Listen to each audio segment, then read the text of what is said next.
Welcome back to Trisha's kitchen. ನಾನಿವತ್ತು ಒಂದು ಹೆಲ್ತಿಯಾಗಿರೋ detox ಡ್ರಿಂಕ್ನ ಯಾವ ಥರ ಮಾಡೋದು ಅಂತ ನೋಡ್ಕೊಳ್ಳಿ. ನೆಲ್ಲಿಕಾಯಿಂದ ಮಾಡ್ತಾಯಿದ್ದೀನಿ. ಇದು ತುಂಬ ಹೆಲ್ತ್ ಬೆನಿಫಿಟ್ಸ್ ಇದೆ. 2 ಬೆಟ್ಟದ ನೆಲ್ಲಿಕಾಯಿ ತೊಗೊಂಡಿದ್ದೀನಿ, ಸ್ವಲ್ಪ ಪುದೀನ, ಒಂದು 4 ಕಾಳುಮೆಣಸು, ಸ್ವಲ್ಪ ಪಿಂಕ್ ಸಾಲ್ಟ್ ತೊಗೊಂಡಿದ್ದೀನಿ ಇದನ್ನು ಮಾಡೋಕ್ಕೆ.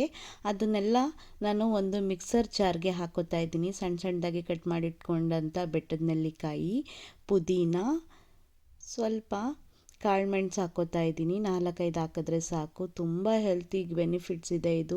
ವೆಯ್ಟ್ ಲಾಸ್ಗೆ, ಜೀರ್ಣಕ್ರಿಯೆಗೆ, ಪ್ರತಿಯೊಂದಕ್ಕೂ ಚೆನ್ನಾಗಿರುತ್ತೆ. ಇದೇ ಥರ ಮಾಡ್ಕೊಳ್ಳಿ, ತುಂಬ ಬೆನಿಫಿಟ್ಸ್ ಇದೆ. ಅದಾದಮೇಲೆ ನಾನು ಬೇಕಾದಷ್ಟು ನೀರು ಹಾಕ್ಕೋತಾ ಇದ್ದೀನಿ. ಪಿಂಕ್ ಸಾಲ್ಟ್ ಎಲ್ಲ ಹಾಕಾದ್ಮೇಲೆ ಮುಚ್ಚೆತ್ತಿಟ್ಕೊಂಡು ಚೆನ್ನಾಗಿ ಗ್ರೈಂಡ್ ಮಾಡ್ಕೋತಾ ಇದ್ದೀನಿ. ಈ ಥರ ಗ್ರೈಂಡ್ ಮಾಡ್ಕೊಳ್ಳಿ. ಆಮೇಲೆ ಸೋದಿಸ್ಕೋತಾ ಇದ್ದೀನಿ ನಾನು. ಇದಂತೂ ಪ್ರತಿದಿನ ಕುಡಿತಾ ಹೋಗಿ, ನಿಮಗೆ ನಿಮ್ಮ ಬಾಡಿ ವೇರಿಯೇಷನ್ಗೆ ಗೊತ್ತಾಗುತ್ತೆ ಯಾವ ಥರ ಚೇಂಜಸ್ ಆಗ್ತಿದೆ ಅಂತ. ಈ ಥರ ಮಾಡ್ಕೊಳ್ಳಿ. ಇನ್ನೂ ಯಾರು ನನ್ನ ಚಾನಲ್ಗೆ ಸಬ್ಸ್ಕ್ರೈಬ್ ಮಾಡಿಲ್ಲ ಅಂದರೆ ಪ್ಲೀಸ್ ಒಂದು ಸಬ್ಸ್ಕ್ರೈಬ್ ಮಾಡ್ಕೊಂಡು ನೋಡಿ, ಲೈಕ್ ಮಾಡಿ, ಶೇರ್ ಮಾಡಿ. ಇನ್ನೂ ಹೆಚ್ಚಿನ ವೀಡಿಯೋಸ್ನ ನಾನು ನಿಮಗೆ ತಿಳಿಸ್ತಾ ಇರ್ತೀನಿ. ಪ್ಲೀಸ್ ಕಮೆಂಟ್ಸ್ ಮಾಡಿ, ನನಗೆ ಸಪೋರ್ಟ್ ಮಾಡಿ. Thank you for watching.